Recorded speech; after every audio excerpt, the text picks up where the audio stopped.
Hi guys, I thought I'd share a quick and easy way to learn your key signatures. Key signatures are not only important to being able to physically sight read music, but they're also really important to know this stuff without having to think about it for analyzing music and figuring out composition and soloing.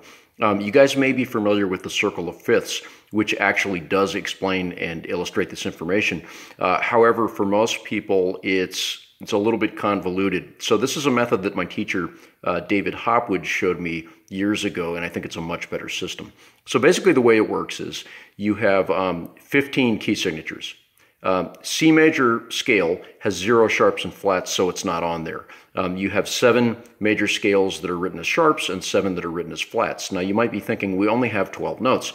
Well, that's because you have inharmonic situations here. So we do sometimes write music in the key of F sharp, which is exactly the same physical notes you're hearing in the key of G flat, C sharp, D flat, and so on. So yes, there's only physically 12 of any type of scale, but for reasons of quirks of music history and the way things were written, you have 7 keys that have sharps in them, 7 keys that have flats in them. So the way this works is you might want to make up a funny saying to remember this, like go down and eat Bert funnel cakes. Okay, so basically this is the name of the major scale.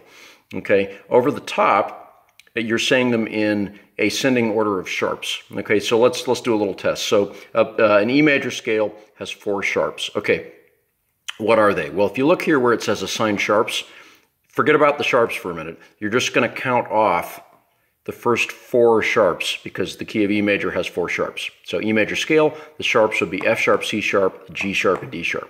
Let's try another one. In the key of D major, it has 2 sharps. Those would be F sharp and C sharp.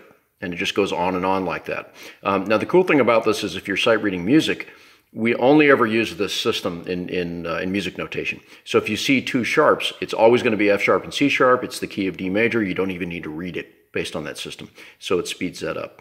If you take a look at the flat keys, it works in a similar fashion, but we have a different place where we have to start assigning. So you might say, Farmer Brown eats apple dumplings, good, C.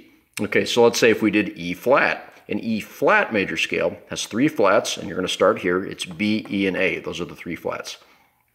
If we did, D flat, you'd have 5 flats, and that'd be B, E, A, D, and G flat. And that's how that works. So I think it's a much easier system. It's a lot harder to mess that up or forget that, and I hope this has helped you. Thanks.